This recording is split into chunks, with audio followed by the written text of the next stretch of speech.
Welcome to our pod, and by that I mean on Wednesdays we read. I'm Hannah, I'm Laura.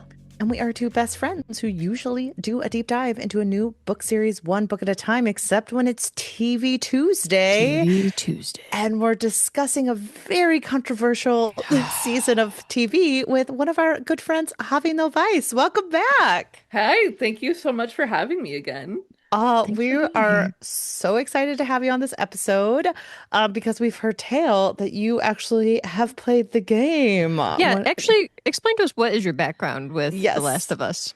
The Last of Us, both parts, are beloved to me. I am a huge fan of The Last of Us Part 1 and 2. They both bring such different things to storytelling via the gaming medium. And I loved both. The game itself was hugely divisive when it was released. Um, and the show seems like it is the same. But probably But for I don't know. different I don't think I've reasons. heard that. I actually haven't heard the other side of the divide of actually it's a good show. I haven't heard that part. So Have people liked the first part of it? yes, Like the first season?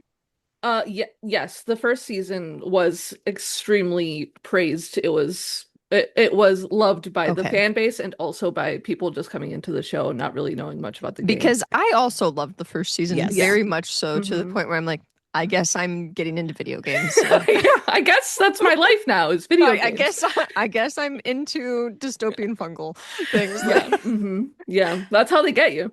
Yeah, and then I was very confused and let down by the Hmm. second season. Yeah, yeah, So yeah. I'm Yeah. glad to know that I'm on the right trajectory with Well, Yeah. and so I do think it's important to know at the top of the episode, if you want to hear Laura and my experience with The Last of Us season one, go listen to that episode because we Mhm. did wax poetic about how much we loved we the first loved it. season. Mhm. And we had two good friends on. They loved it. And this season, we talked about it a Also, little. full spoilers for anything The Oh, Last of Us. Just full just in spoilers. case you are trying to Mhm. avoid spoilers, this is not the place to be. No, Leave. because we're going to spoil it all.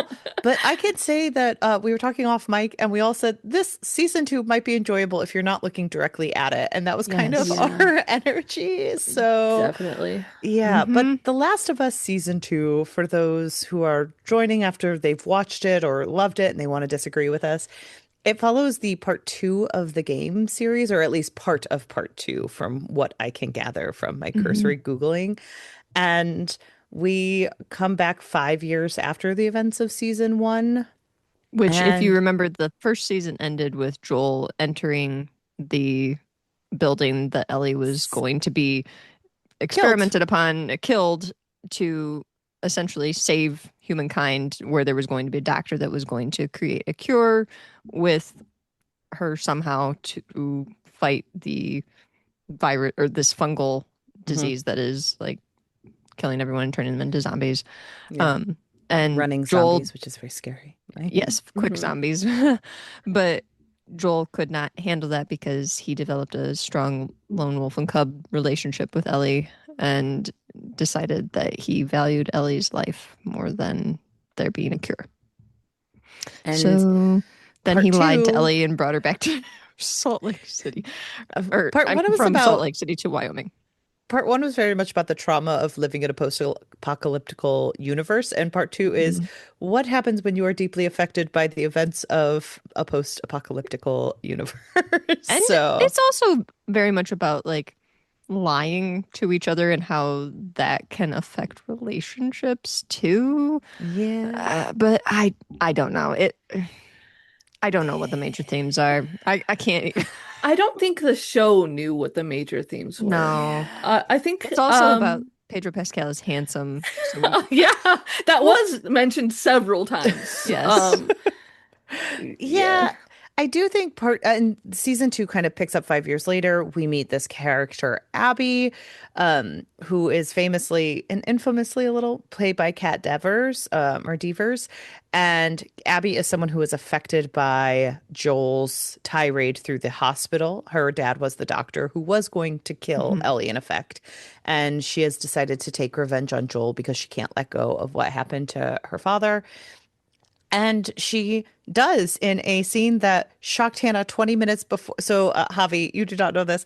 I did not know Joel died. I had zero spoilers walking into season two until 20 minutes before I watched the scene where he died, where I was watching it and having this moment of like, deeply affected. I need to know if Tommy or Tommy's wife dies because I really love Tommy's wife and I don't care that much for Tommy. Hannah, did And you ever Oh watch True Blood? no. She was Tara Yes, on True yes, she Blood, and was I Tara. I love loved okay. her. her. I loved Okay, her on no, True I've Blood. never seen True Blood, but I was Oh, deeply connected to her and I was like, if she I dies, love I True need to Blood. prepare myself. And so 20 minutes before Joel dies, I've kept blinders on for 3 years now.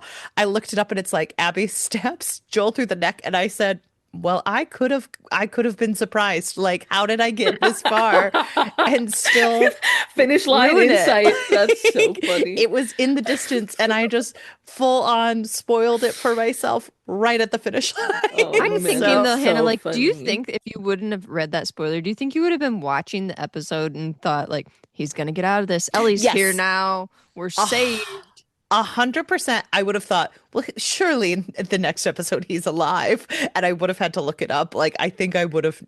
It was so shocking to read that he died, Sure. even to the point where I was like, well, surely that can't be accurate. And then I like controlled F'd his name and he was not very much in it. And I was Yeah. like, oh, so Joel is in fact dead. Okay, well, that's what we're doing in this season. So, Yeah. um, and that is following the line of the video game, and the rest of the series is Ellie taking on the mantle of kind of an Abby pseudo-esque mindset, which is actually the theme of the game is retribution and who is actually the villain and who is actually the hero. And it challenges people by making them play in both Ellie and Abby's perspective. I think those were supposed to be the themes. This took a very specific look at just Ellie and not giving us any Abby this season. So Abby Hmm. remains the villain. Um, but it is Which is a Ellie weird travel. choice. It's a It was. weird choice. I was confused by it, to be completely Yeah. honest. And I'm glad you're here and you've played the game because I kept thinking, well, maybe you just have to play Abby later game, but it sounds like no, that is not what usually takes place. Like she's Well, usually present. it does. Okay, so the show does follow the video game structure, and I don't think that it works as well in the show, because it's two separate seasons. Mm. So like if we had Abby and Ellie's both of their perspectives divided like the way that it is, but all in one season, it would have it probably wouldn't have been as frustrating. Hmm. But um the way that you play it in the video game is it goes basically the same structure. You're with Ellie the entire first half of the game. And then you are when you are playing Ellie, it's with a feeling of all of Ellie's rage Mm. because you're trying to get retribution for Mhm. Joel. And then right at where season two ends is where the video game switches over to Abby. And you are forced to be like, oh, I'm Abby now. I hate this person because you're carrying over the rage. And then you have to go through those days with Abby and see her character growth and see how much she's changed after Joel's death.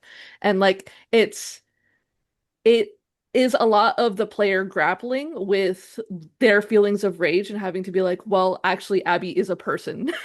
And Yeah. Abby has, this has her own shit that she's dealing with. And I it kind of like that they force you to be in both of those perspectives yeah, in the yeah, game. I agree. It's a beautiful theme. And again, Mhm. I don't know why. I think you're right though that Javi, that the splitting of it like this into two seasons makes both of the characters very unlikable. So people going into the Hmm. next season are going to be a little confused and going in with immense hatred and not a lot of forgiveness for Yeah. either Ellie or Abby. It's also I I went into the season thinking that they were going to do it differently, like structurally different, because it made sense in the video game structure, but in order for both characters who are both terrible people at the end, like while they're on their arcs figuring their shit out, they're varying levels of terrible. And it's easier to grapple with in the video game structure, but in the show, having it split in two separate seasons you just sit with the terribleness the entire way Yeah. through. And it's like if they had done like an episode Ellie, an episode Abby, or like divided Yeah. it within the episodes, it probably would have added more humanity to both the characters instead of just a feeling of like, what the hell is going on? Like, what is this Yeah. story? Yeah. I Well, because do I think if know. we try to like talk through like what they're going through, like and dissect it, it is something I think we all could like have empathy for them and be like, Yeah. well, this is unheard of circumstances and like sounds like fantasy almost, unless you're living in the United States. Mm. And then it's just so much grief to process that I think that we could, if you're just like thinking about it and talking about it, but when you're right, when they portray it, it is just very difficult to be like, I can empathize with this character because you're like, no, we just watch you be a brat for, for 2 hours. Yeah. It, it's also weird because I was trying to get my head wrapped around why Ellie as a character didn't work for me this season as much. Because in the first season, I loved her. Like, she was such a Hmm. dynamic character. She was trying to kind of like fight against the world. She was very funny against the Joel character. And I literally like went to some of my favorite TikTokers to review TV series, and they talked about how she's weirdly infantilized in this season. And I Hmm. think that that might be a reaction to the love of the Ellie Joel relationship, where they wanted to really highlight like Ellie and Joel love each other. But I already knew that from season one. Like, we saw it happen. And so it felt like they almost weren't trusting the viewer to remember that. And so they kept being like, no, no, no, she's a child to him. She's a child to him. And it's like, no, she's an adult woman who's doing a lot of messed up stuff right now. They And did go a little bit heavier handed with the Joel thinks of Ellie as his daughter uh, yeah, theme in this season because we do have that right off the first episode where right. Joel is It, being frustrating and it's just like, you weren't this hardcore before. What happened It in might sound a little controversial, because I think genuinely, in my heart of hearts, I think everyone should be in therapy. I think that the introduction of therapy to this show and this season was a mistake. I think yeah. that having the Let it be known characters. that Ravi Novais No, says no, therapy is a I mistake. prefaced that mental health is important. No, but Some people should be in therapy, but sometimes you're in a post-apocalyptic Therapy fungal is a world, Laura. mistake. no, it's because all right, so hear me out. I think that the the introduction of a microscope on mental health in regards to Joel, but also in Ellie, of them being able to analyze their actions and then see how their actions affect in Joel's instance of him seeing his actions and seeing how they affect Ellie and then being like, I'm gonna give her space, I'm gonna be her dad, I'm gonna do. I think that was a mistake because this story, the way that, at least in the video game, the way the story is supposed to be is reactionary. Everything is a reaction. And when you introduce therapy to a story about being reactive, reacting to your most extremes, then it takes away the illogicalness of grief because Hmm. grief is not logical. And Mhm. when you react to grief, it's you're not acting from a place of logic or reason. And they took the fangs out of the story when they introduced therapy.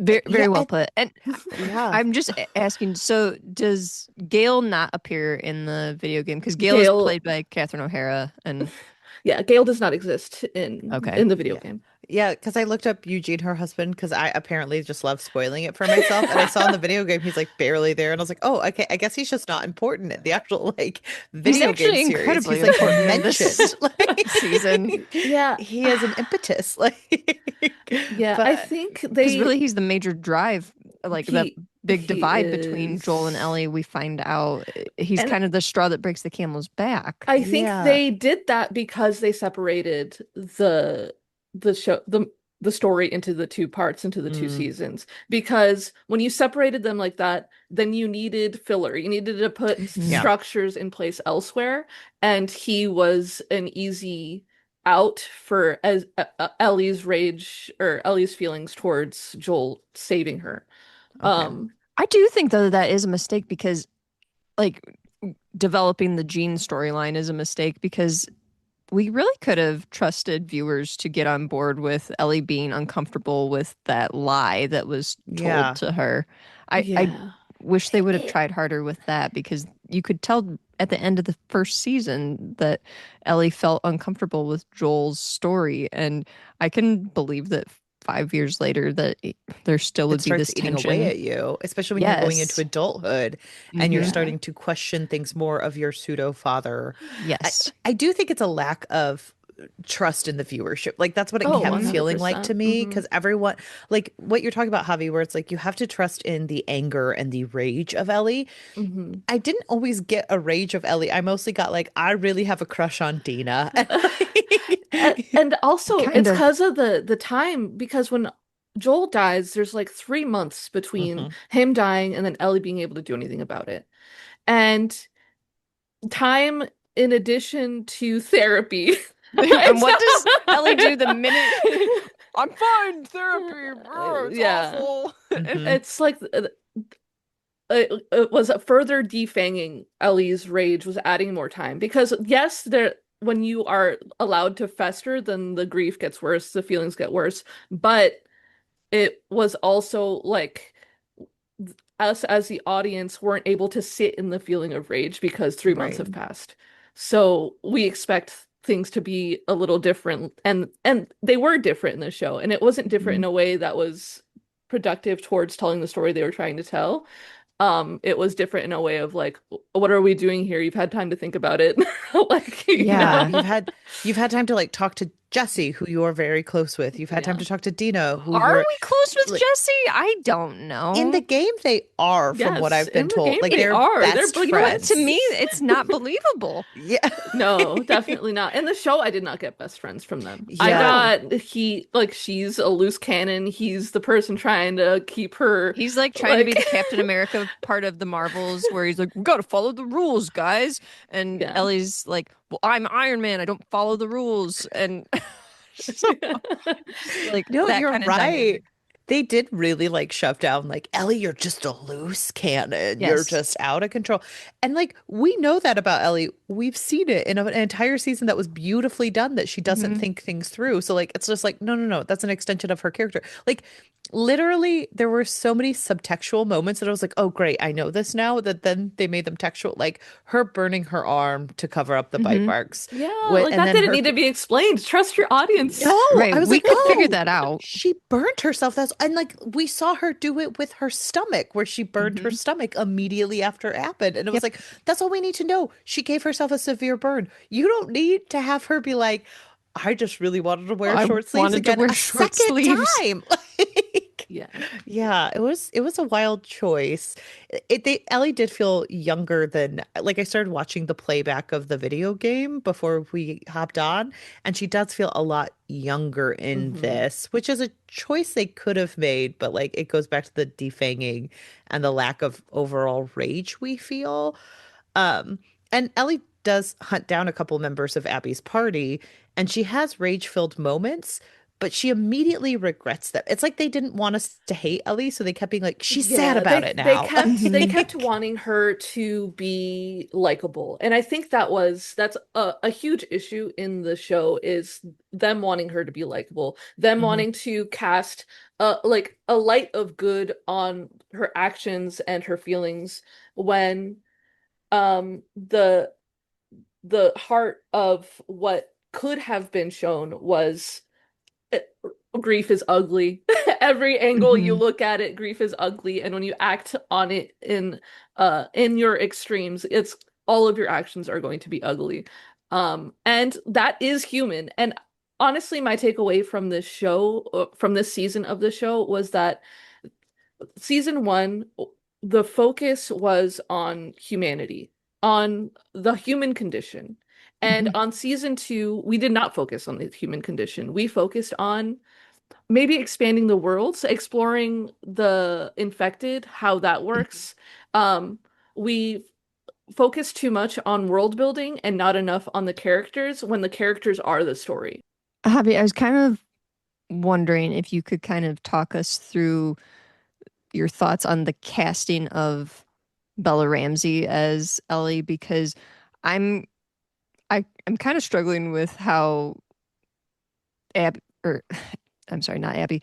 Ellie has been received by fans, because it's hard for me to decide if they are giving Bella Ramsey a fair critique, or if they are just being transphobic, homophobic people who are just awful.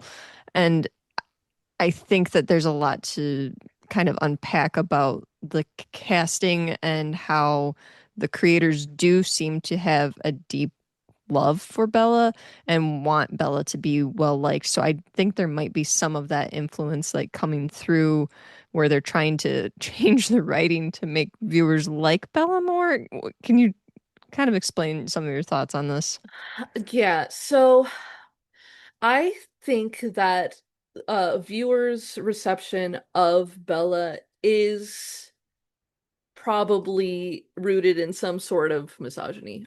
Because I think that Bella is a crazy talented actor. I think that they do have the range to portray Ellie in a way that is like what we see in the video games. I think that their performance and maybe the limited range that we saw comes down to writing. I will probably always blame the writing for Bella's performance, the writing and the directing, because a good script obviously is a game changer, but also a good director can catch where they might be falling short and guide them through how to give a performance more befitting a scene. And I do think that they are just naturally talented actors, so they could Yeah. do it.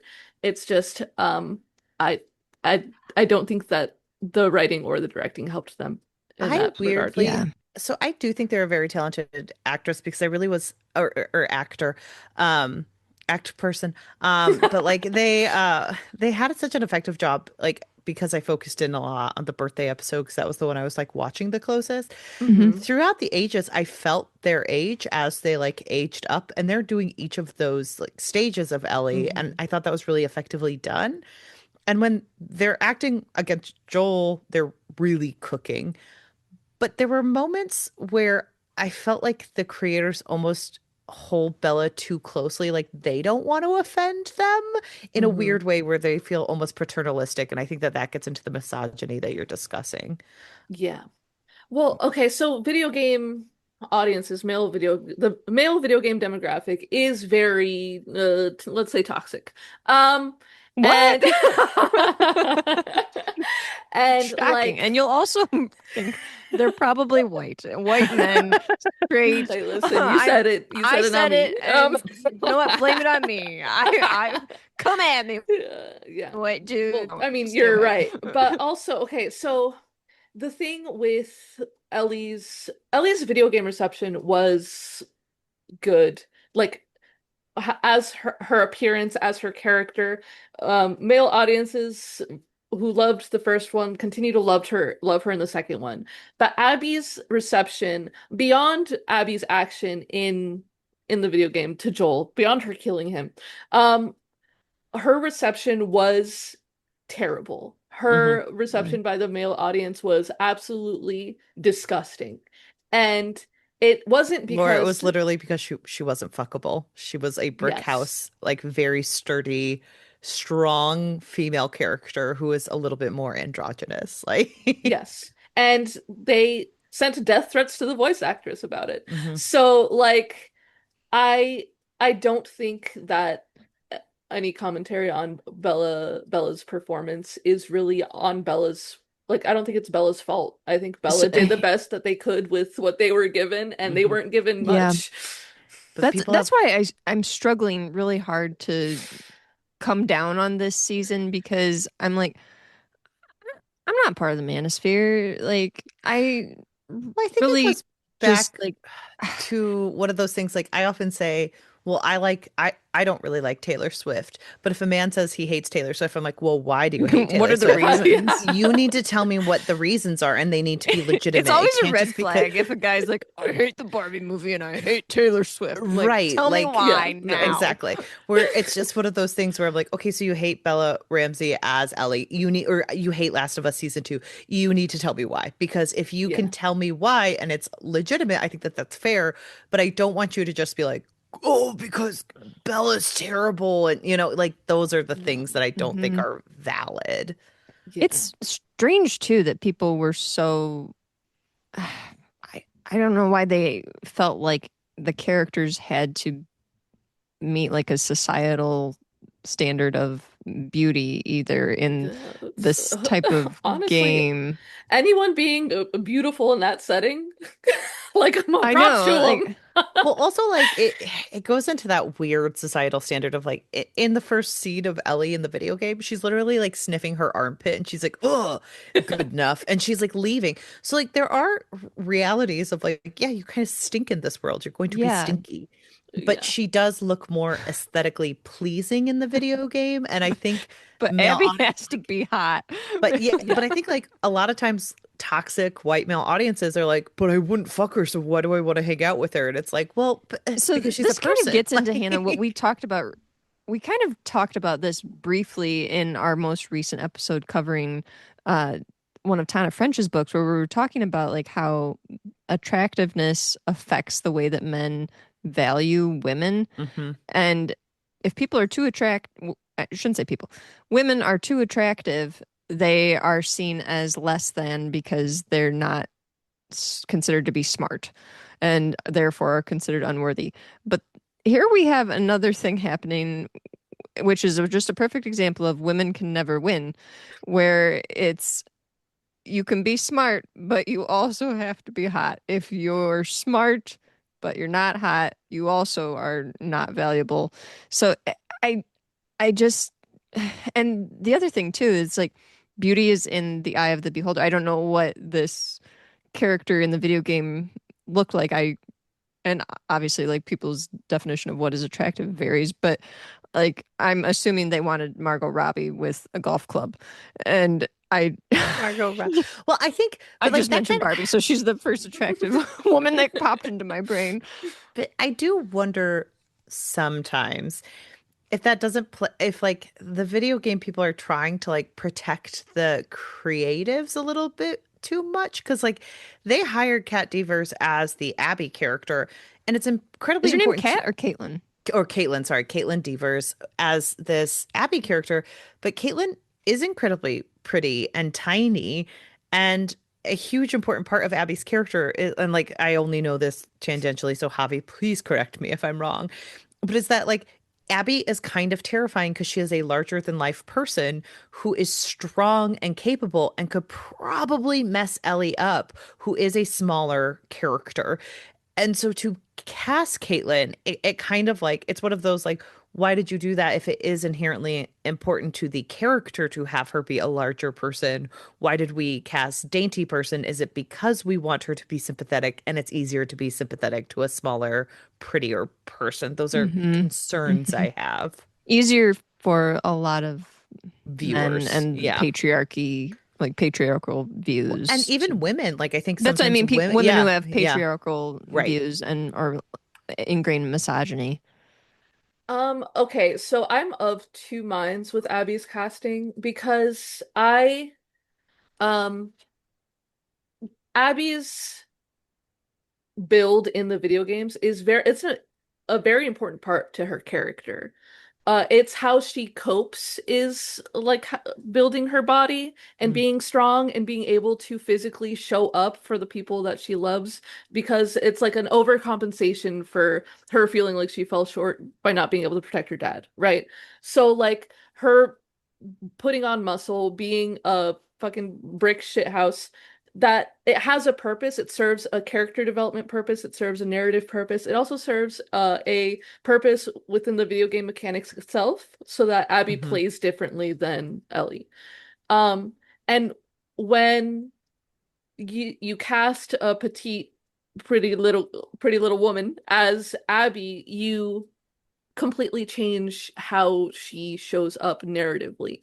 And at first, before watching it, I had a problem with that because it's like, how is she coping now that she's not, like, she doesn't have this focus, she doesn't have this hyperfixation on being big so that she can protect her people. If she doesn't have that, then how did you change it so that she can show up for people that way?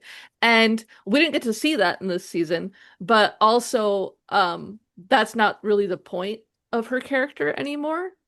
As far as I know, at least, Mhm. because again, we didn't get to Mhm. see anything of that. But like, I had a problem with it because I didn't know how it would translate, but now that the few glimpses we've seen of her, um, now that I've seen her in action, I'm like, oh, well, then everything that I really loved about the game isn't in the show anyway, so who cares? It's So just it's added just to the another thing. list. It's like, Like, Yeah. yeah. No, I think that's fair. Yeah, it is. And I'm sure with season three, which there are also problems with casting in season three, so there's just a lot going on. But like, if we get to see Abby have this transformation into a character that we feel complicated about, then it actually is fulfilling what the video game envisions. But it feels like they're just selling us short because we haven't gotten to see anything yet, and there's no like I don't know. It feels like we haven't gotten to the actual theme of both of these women are in constant fighting with each other because they have done the same harm to each other, and like there's no right answer. It feels like we haven't really gotten there yet. Um, okay, so I was thinking earlier of how the show, it kind of shot itself in the foot in that it took pieces of the characters, of the main characters, and then like gave it to other Mm. characters. Like in the show, Ellie, I think it's the last episode or the second to last, I don't remember what episode. It's near the end where Ellie gets captured by the Seraphites and Mhm. like hanged, right? Like she's Mhm. about to go through that mortifying experience. Mhm. And that scene does not belong to Ellie in the video game. It belongs to Abby. And that's how, like, that's one of the steps to get you to sympathize with her, because seeing that, being like, you don't want that to happen to anyone. You don't want to Mhm. watch that, like, something that terrible happen Mhm. to even Abby, who you're supposed to hate. Um and it it really sucks because Ellie's character in the video game and also in the first season is portrayed as incredibly intelligent. Like, even Yes. though she like is a smartass and what have you, she is a very intelligent person. And in season two, they didn't make her as intelligent. They made her very silly, goofy, and kind of like, here, Dina, you figure out triangulation. Here, Dina, I you didn't know to figure pack out this. food. Here, Dina, I don't have the right shoes. And it's like, um, they they took aspects of the characters that made them strong in season one, and not even counting the video games, but made them strong in season one, and then they dispersed it wildly across the other characters like a scatter shot, and the entire cast and writing suffered because no one character was true to themselves anymore. They were oversaturated to be palatable. Mm. I do think that you're right on that because I think even like me, I have no video game context for this. I'm just watching the show and I was finding it very difficult to understand why Jeffrey Wright, can't remember what his name was in the show, is like, there's only one Isaac. Abby. We need Oh, Abby. yeah, yeah, And I'm yeah. like, Yeah. we do? It seems like Do, there's do we? Yeah. seems like So there's lots of why? people. I don't understand. Yeah. I'm actually very angered knowing that the Seraph or the scar scene, Yeah.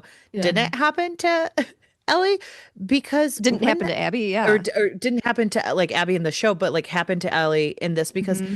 it felt like the wildest nonsense when I was watching it because it Hmm. literally meant nothing to the actual plot of the episode. Like Hmm. Yep. she's going to the aquarium, she gets a boat, she's in the water, she almost drowns, they almost hang her, and then she just goes back to the aquarium. And I was like, "What's Yeah, why are we absolutely Hmm. here? nonsensical. Like this doesn't matter to anything. Like she just had a scary Yep. moment." Like I was furious after I watched that. I I was like, also felt why like the did I way do that they that? portrayed like a lot of the things that were supposed to be. There was so many moments in the first season I felt like I was genuinely like worried, and the moments were very tense, and Hmm. I mean, maybe didn't think that we're gonna lose Bella or uh Joel, but or Ellie or Joel, but I think that we were worried about other characters that would appear in the scenes, like what would happen to them. We don't want to get too attached. And there was a lot of tension because we were waiting for like the Cordyceps people to Hmm. like come around any corner if we would hear any clicking. This season, I felt like I wasn't feeling as tense in watching. And I think that episode is a perfect example of they were trying really hard to like make a million things happen to Ellie in a short Hmm. period of time. And it was just like, I'm not worried at all. Like Yeah. I It kind of felt weirdly Game of Thronesy at the end, where it was just like we have a couple action scenes for the sake of action just to scenes. have some action. Yeah. Yeah. It's I think they were trying to force character development or character connection in a way Didn't do that a good job. no, they didn't.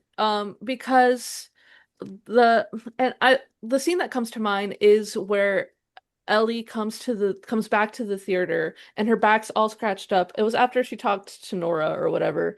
And Dina is like cleaning up her back.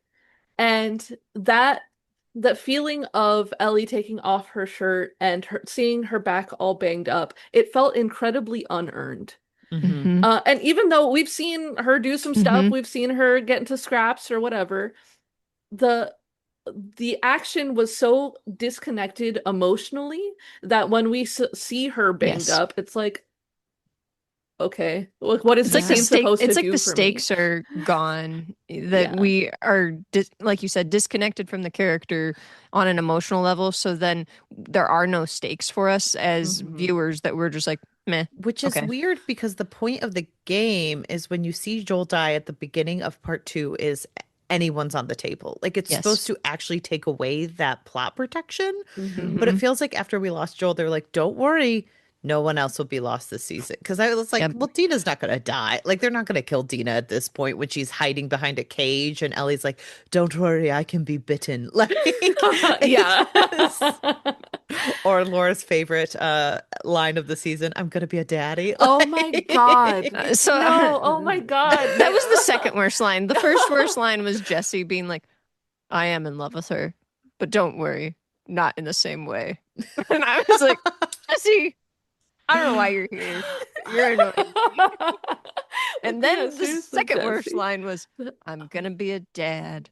And No, oh my I was annoyed. God. Yeah.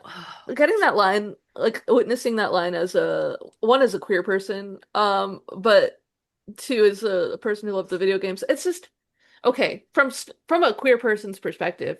They did not really do as much as the show feels like, oh, Ellie has a crush on Dina. They didn't really do a great job of establishing their connection, really. Right.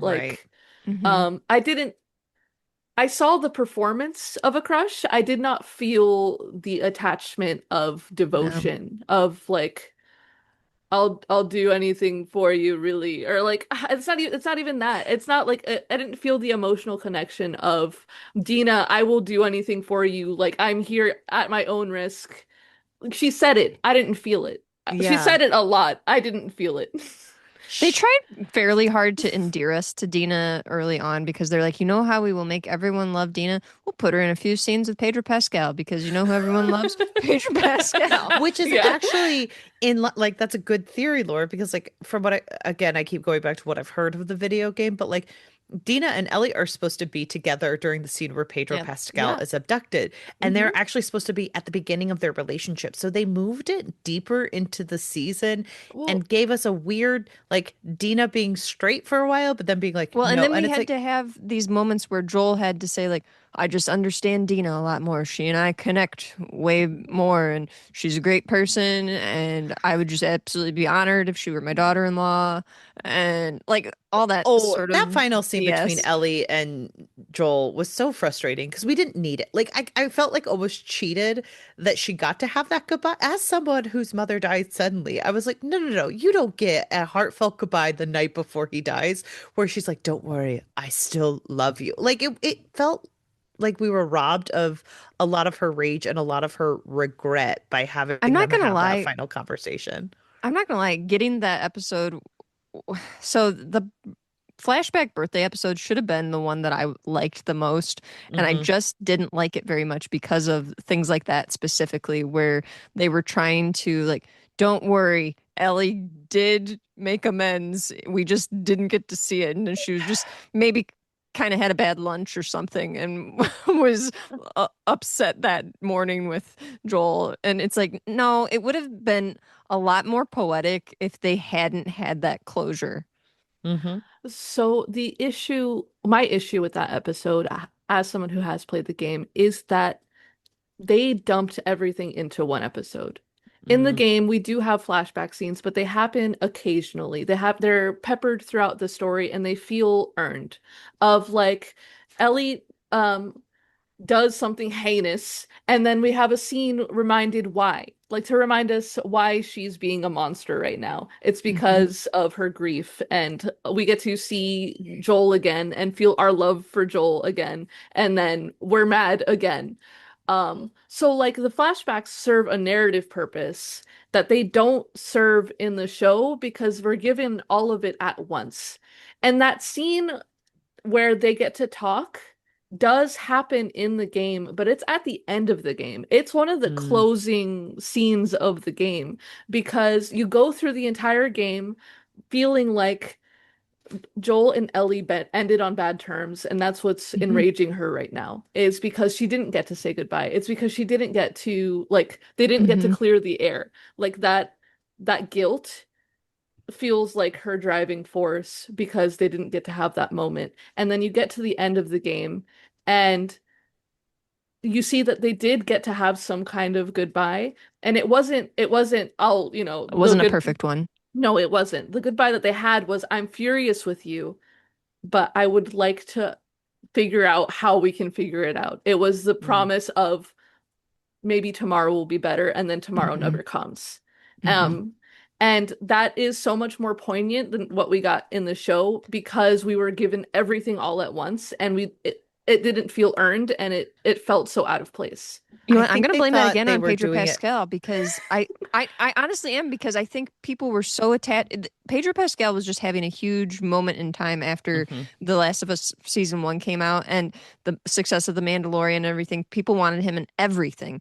And I Hmm. think that this season was so hyped up. And then they were literally trying to play with viewers where they were like, will he be back? Won't he be back? Ha ha ha. And they Hmm. couldn't give us those flashbacks in every episode. They wanted to put it all in one because they were like, this is the tease that we got you. You thought you'd never see him again. Here he is, all in one episode. And Yeah. it didn't feel fulfilling. I also think they thought it was going to be the Bill episode of season one. Like, I think they were like, Mm-hmm. this is exactly what we did with Bill. But that's not true because Bill was an encapsulated story that showed non-Joel and Ellie storylines and how other people lived and survived during this time. So it had a place outside of the actual story. Yes. And here it's just like, do you remember how much Joel loves Ellie? And it's like, I do in fact Yes. know he murdered an entire hospital over her. We're So like all I'm aware. very well aware. Thank you. Yeah. Honestly, I think it comes down to pacing. The pacing for this season was it was effusive. It was a mist that you're trying to catch desperately because Hmm. what the heck was the pacing of this show? Like the timing, the way that everything happened was just really frustrating because it felt so fast, but it also felt so dragged and it also didn't make sense. And Flash forwards and backs, and it it was all over the place. Hmm. it really was, and I think that the pacing really messed with the entire narrative structure of the show's reception because again, they weren't focusing on the characters, they were focusing on the world and Mhm. changing the cordyceps because the zombies, the infected, they're acting differently, and Mhm. they needed to highlight that for some reason. But like only in Um, 5 scenes. They, Like, I was gonna yeah. say it's not Well, even that much of a threat. I here's think we were just not caring here's the anymore. thing. In season one, because in the video games, the cordyceps, you can like breathe it and become infected. They have the spores in the video Mhm. games. And in season one, they chose to cut that. They chose to cut out the spores. Um, but in season two, they needed to reintroduce the spores. And I think in order for them to reintroduce the spores, they needed to mutate the cordyceps. mm, So the first episode or two was them being like, the cordyceps are changing, the infected are acting differently. And then we get to the scene where the spores are introduced and it feels so out of nowhere. I feel like that the spores being introduced should have happened in the first episode because then it's established that there's now you can get spores in your lungs and become infected. And you Mhm. go throughout the rest of the show with that knowledge that spores are a thing. And then when it happens in the episode that Ellie and Nora fall into wherever it is that they fall, Mhm. then it's not like, oh, I was just introduced to this concept and they're fulfilling it right now. Okay. Mhm. Um, I feel like having that knowledge prior and then being able to sit with that knowledge wouldn't have made that scene feel so weird, but also that scene felt weird because Ellie is no longer in a place of the rage that she should have been hmm because she's had time to deal Yeah. or not deal or whatever, what have you. She's had time. So No, not agreed. only is this concept of spores introduced to the same episode, but she has been so defanged that when she's talking to Nora, there's no emotion to accompany what should be an absolutely horrifying thing. Mhm. Because what Ellie does to Nora is horrifying. Yeah. Yeah. And and it's further defanged because after Ellie does the horrifying thing to Nora, we go to the flashback episode and we don't deal Mhm. with that until after the flashbacks. Well, So Ellie does this terrible thing. She breaks a woman, physically and mentally, and then we're like, no, but Ellie's a good guy. Don't forget Ellie's a good guy. And Mhm. then we're she loves dinosaurs. Like She loves dinosaurs. Sorry. Dinosaurs in space. But like, Can I ask, is there like an evolution of the cordyceps in the game, like there's being portrayed in the show? No, so I guess kind of because there are different types of infected because it's a Mhm. video game environment and you have to have different enemies and they all can't Mhm. be the same guys.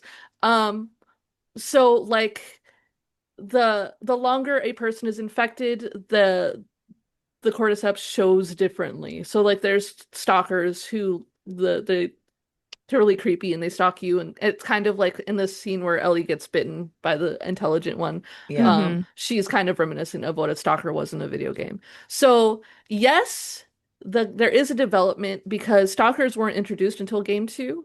They weren't in game Okay. one. But also like it it wasn't really talked about like that. It was just like, and they're stalkers. Like, this is a part of the world, and that's like, we don't need to really talk about it. It's just a part of the world now. And in the show, it's like, we need to talk about it.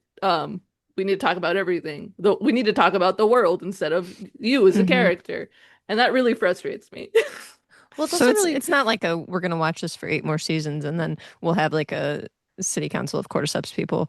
Like, No. I mean, I it's hope also not. I mean, weird who because I'm trying knows? to think of how many scenes we have with cordyceps not many. and not many. And I do understand that these are like games and TV shows that they're supposed to be like the villain is really humanity all along. Like that is a part of it, but it is weird to have scary zombie ones and then be like, but we're not going to focus on them I feel like like at though all. we use the cordyceps as the catalyst for showing why humanity is the way it is. Like Yes. they're the pushing force to show us how terrible and scared and also great people can be when Yeah. you're pushed to the limits. But in this season, they weren't utilized as much.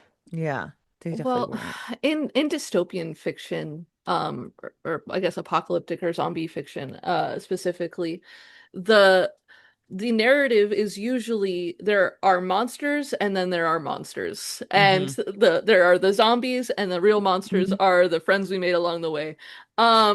So so it's like uh that is a staple in dystopian fiction is who are the real monsters. And like obviously the answer is humans, but also it's the duality of humanity. Hmm. It is Mhm. an interrogation of the human condition. And um when the show didn't focus on the humans and focused on the cordyceps, on the monsters, quote unquote, um it felt not it felt untrue to the genre because the monsters aren't really the point, the humans are the point. Hmm. Mhm. That's So, fair. No, that's very fair. It just was strange to me how little we saw that when like season one had like some of the but best also, moments were like very scary people and then the cordyceps coming in as like a catalyst for like the final battle Mhm. between them. Mhm. But I do wonder, and sorry, but like I wonder if the show would have just been better if they were like season two is 16 episodes, guys. It's going to be a traditional type Yeah. of narrative. There's going to be 16 episodes and you're going to get to see it all because I think like I'm like, well, why weren't the cordyceps in there? And I was like, well, because the big bads all have to continue on to season three. Like Isaac has Mhm. to be in season three, so you yeah. can't take him out. You Mhm. have like these like scars who are here, but you can't take them out. Like, so they kept building up tension, and we didn't get any release of Yeah. tension at No. all. Mm-mm. Mhm. That's very true. It's there was no honestly there was no story in this season of the show. Like the overarching plot, there was no finality to it. There was nothing resolved. It was just I edging the care entire very little time. about the WLF. Like I I care I'm very so little about sorry. them. It's something there's something so funny and tickles me deeply to have us watch an entire season of television and Javi goes, there was no story this season. No, there wasn't. I mean, It's the it's full edge. true. Yeah. There No, was but just like, nothing. what was the story? Let's think The about it story was critically. Joel What died was the story? It's again, and I will Pedro go Pascal back. came back. I will go back to our favorite line of a plot during the slog of Robert Jordan's Wheel of Time. Perrin continues to search for For Fael. five, yeah, It like is Ellie continues to search for Abby. That is the entirety of the season. And yeah, it's weird.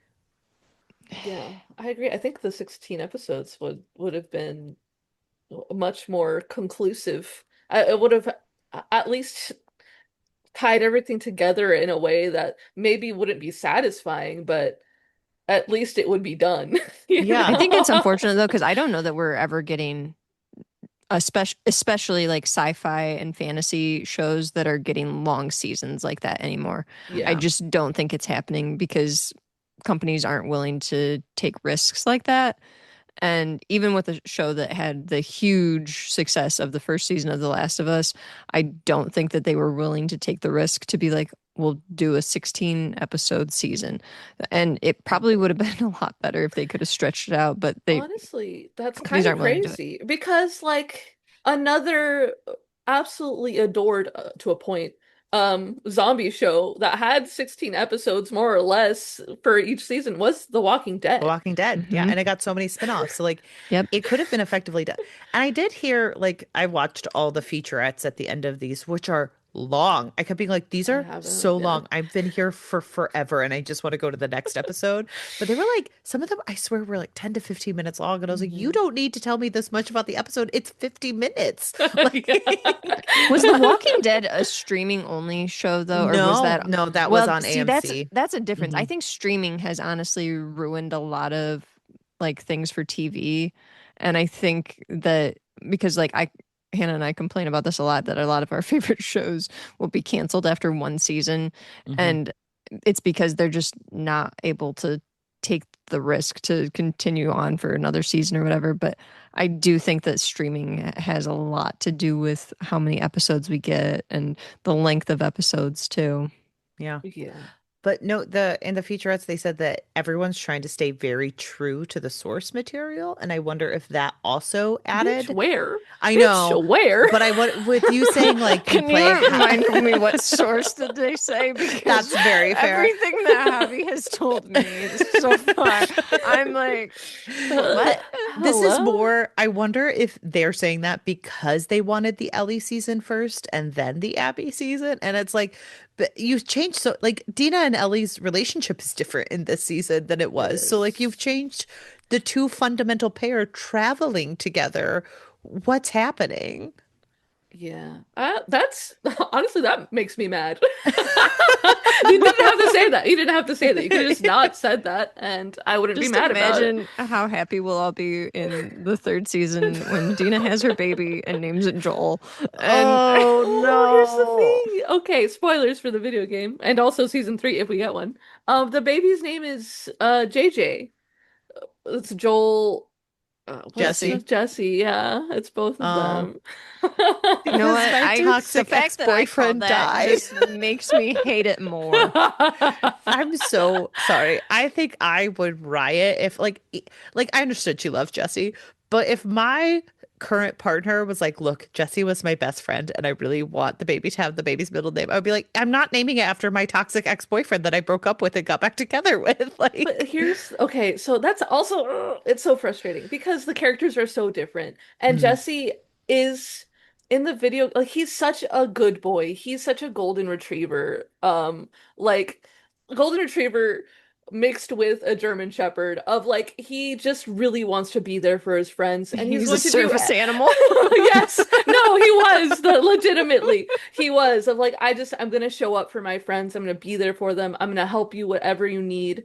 And it was a little toxic codependent, but also in the sweetest way of like you know that like maybe Jesse and Dina's relationship wasn't good for them, but it was also like one of those situations where you assume because obviously we don't know anything about their relationship, but you assume it's just because you're two people at the end of the world within the same age range mhm. and like maybe you're not the best fit but you try to work it out because you don't got a lot of options right now. They did give me the energy of everyone who dated at my Catholic high school of 72 people. Yeah. Like Where when you're you're like, you yeah, didn't have another choice, did yeah, when the you? dating pool is that small you make sacrifices of your character and that was the vibe of their relationship in the game is like these are two really great people. Individually, they are both fantastic. Together, maybe they're not the best fit, but we're not going to hold that against either of them. It's just how things play out sometimes, you know. hmm Yeah. Um, and I'm sad I didn't get that guy in the show. I really am because he was really Captain America and of the Marvel superheroes, Captain America is pretty low rung for me. I was gonna say I hate Captain America in anything where there's the other Avengers involved, where I'm like, Captain America, you're being super annoying. If it's just a Captain America movie, he's okay. But whenever the other Avengers get in the mix, he's the most annoying person on the planet. It's because it comes down to the morality of everything. And I know. this season of the show was very focused on making everyone the best version of themselves instead Hmm. of letting people be human. And the best version of Jesse is a stick in the mud. It Yeah, Yeah. he Mr. votes against Ellie. Responsible. Which Yeah. actually, like, if you had believed in their friendship and you found out he voted against her, would a very dynamic moment of like, Yeah, that you're could have been supposed to It be was my great. ride or extremely die. predictable that he It would was do that. incredibly predictable. Like, The fact so that I could have weird. been one of the writers for this show is A problem. angering. It's really funny because again, featurette told me this. They were like, the woman who played Maria, she was like, "Oh, I voted that Ellie go and take the 16 people and do retribution." And I was like, that would have been interesting to know in like the story to have her talk to Ellie about it, but we don't get any of that. No. Yeah, When it's you really said the woman tough. that played Maria, I was like, who's Maria? Tara. Tommy's wife. Oh, Tara. Okay. I Got also it. don't know that one. All right. Yeah, no, it's tough. Cause oh man, and Tommy. It really sucks what they did to his character also. I didn't hate him in the show. I didn't it's just I didn't I didn't care about You him, don't care and about that's him. the problem. I Guys, was gonna say you're I just not I invested. looked up if Maria died, but I didn't care about Tommy. I said one of those two isn't making it, and I sure hope it's Tommy. Yeah, it's tough. Yeah. What was everyone's favorite part? Um, I my really liked the favorite part. dinosaur. No. Um, favorite part. I really liked when Ellie said that she was going to be a daddy. You know what? I You do have a moment. lying son of a bitch. I do actually think that the actress who was infected by the spores did a good job in that scene of like acting the Oh, fear and the betrayal out, hmm where she was just like, "You killed us," because she doesn't realize that Ellie is immune. So I think hmm that was actually one of the better moments because even though we have talked about that scene that it didn't play out well as a whole. I think that that actress did a very good job oh, of trying to absolutely. make that scene play out the way that it should have I agree. and put the emotions back into it. So I think that might have been one of my favorite moments of the season.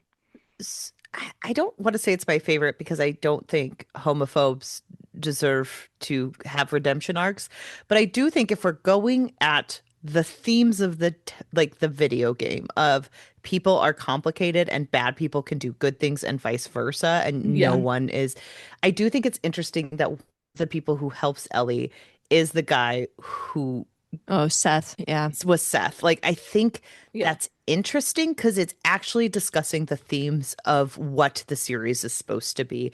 Of yeah. Seth is a character who does morally reprehensible things.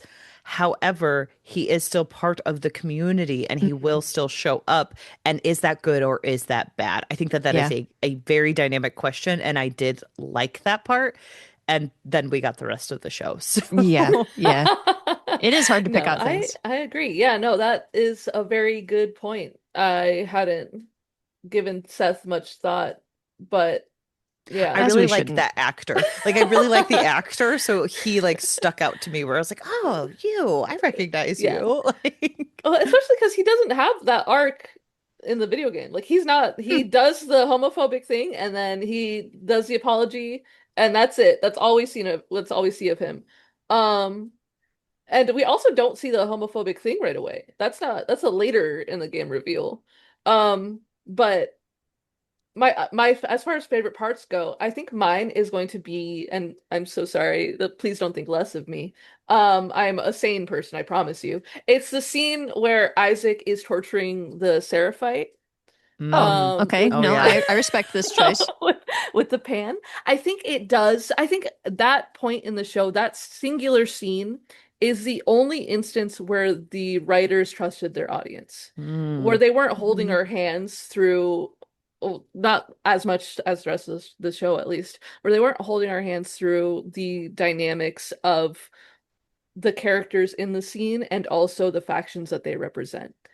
Um, and the the conversations that were had in the scene of like the Seraphites' faith, their overzealousness also of like my faith will hold me through this. It doesn't matter what you do to me. And Mhm. then Isaac slowly coming to the realization of, oh shit, you're right.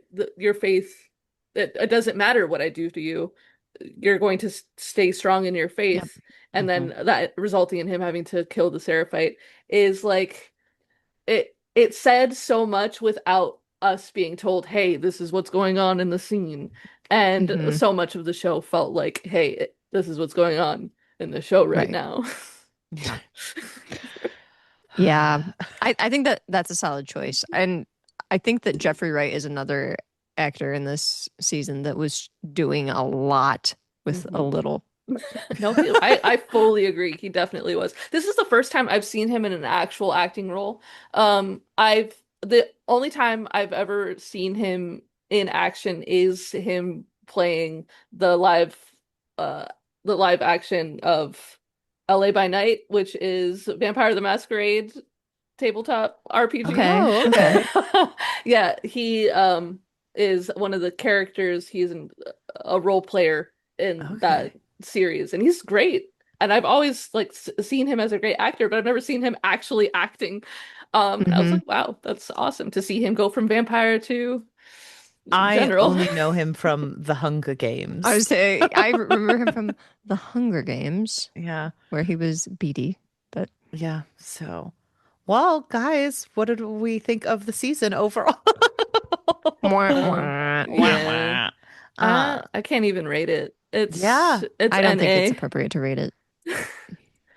Yeah. Just remember, we did this entire episode to prove to you that we didn't like season two, but That we we care. didn't like it for the right reasons, okay?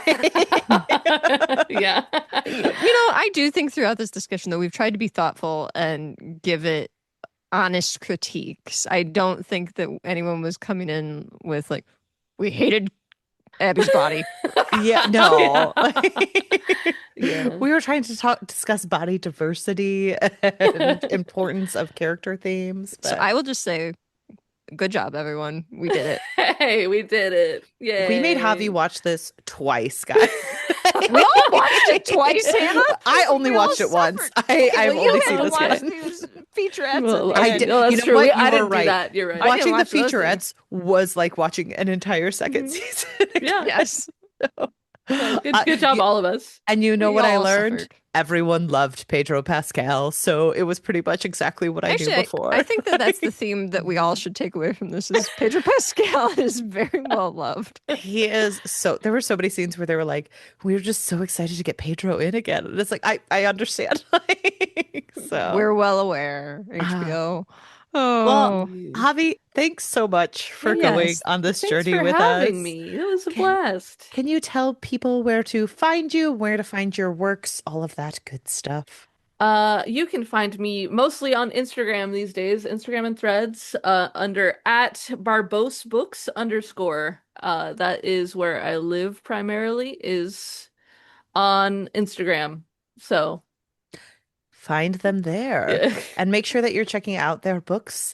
We covered one of them on this podcast. Yes, tons of fun. But we will post a link to many of their works, so please check Mhm. them out and know that you are welcome back anytime, even if Ye- it's not discussing a mediocre season two of Hey, a TV maybe we'll show. do something that we like next Oh time. my gosh. Wouldn't that be something? Wouldn't that be incredible?